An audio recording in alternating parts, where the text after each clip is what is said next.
When Inspektah Deck stepped to the mic on Wu-Tang Clan's Triumph in 1997, he didn't just open a song, he established a benchmark. From the first line, we are thrust into a lyrical detonation that will echo for decades. In a group of giants, Deck delivers something that will become myth. A verse so technically perfect, so vividly written, and so controlled that it continues to be studied, quoted, and revered nearly 30 years later. What makes the verse extraordinary isn't just its complexity, but its discipline. Deck's flow on Triumph is seamless, an unbroken chain of destructive imagery that feels effortless despite its density. There's no filler, no break in momentum. Every line propels the next with a mathematical precision, but still swings with real rhythm. He sounds calm, even surgical, as if he's not performing but executing a plan already written in his head. I bomb atomically. Socrates' philosophies and hypotheses can't define how I be dropping these mockeries. Lyrically perform armed robbery, flee with the lottery, possibly they spotted me. When he opens up, it's not hyperbole. It's the mission statement of a man who raps like a tactician. The following lines form one of the most iconic couplets in rap history, where intellect meets danger and ancient knowledge collides with East Coast grit. Deck weaponizes language, merging scholarly references with the threat of lyrical destruction. It's an alchemy only few have ever mastered.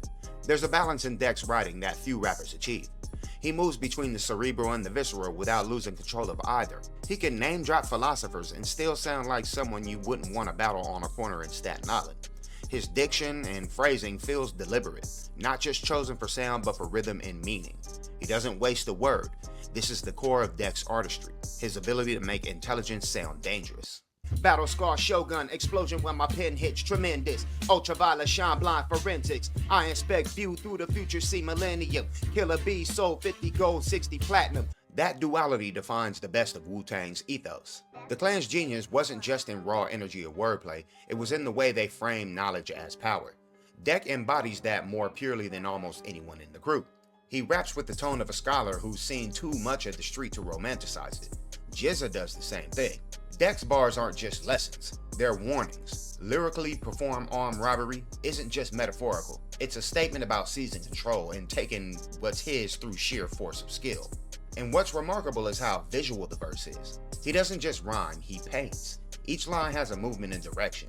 You can see the scenes unfold, the heist, the escape, the quiet confidence of someone who's narrating his own legend in real time. The language is dense but not abstract. Every image lands and every rhyme supports the next. It's cinematic without being theatrical.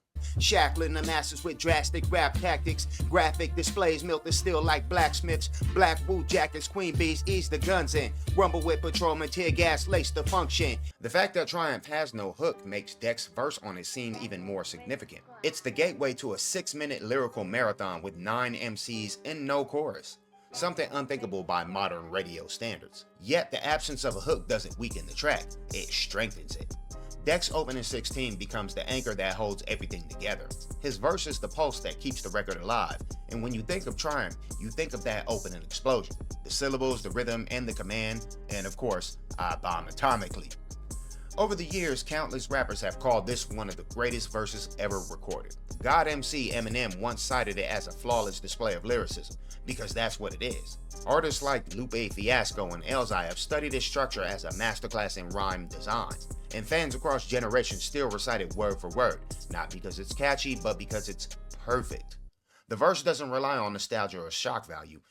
It's timeless because it's built on craftsmanship, the kind that never ages.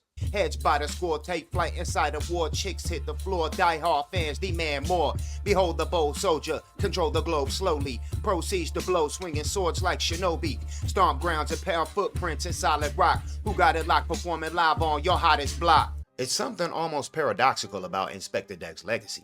Despite crafting one of the most quoted lines in Wu-Tang history, he's often referred to as underrated.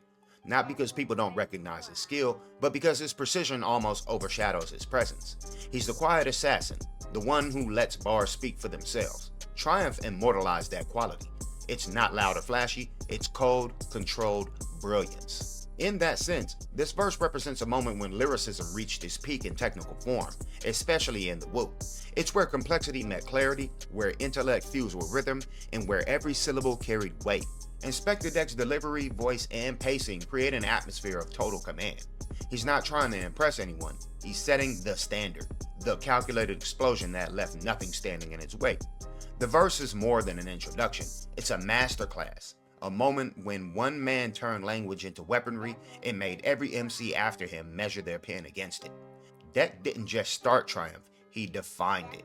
And nearly 3 decades later, hip hop still hasn't fully recovered from the blast of that verse.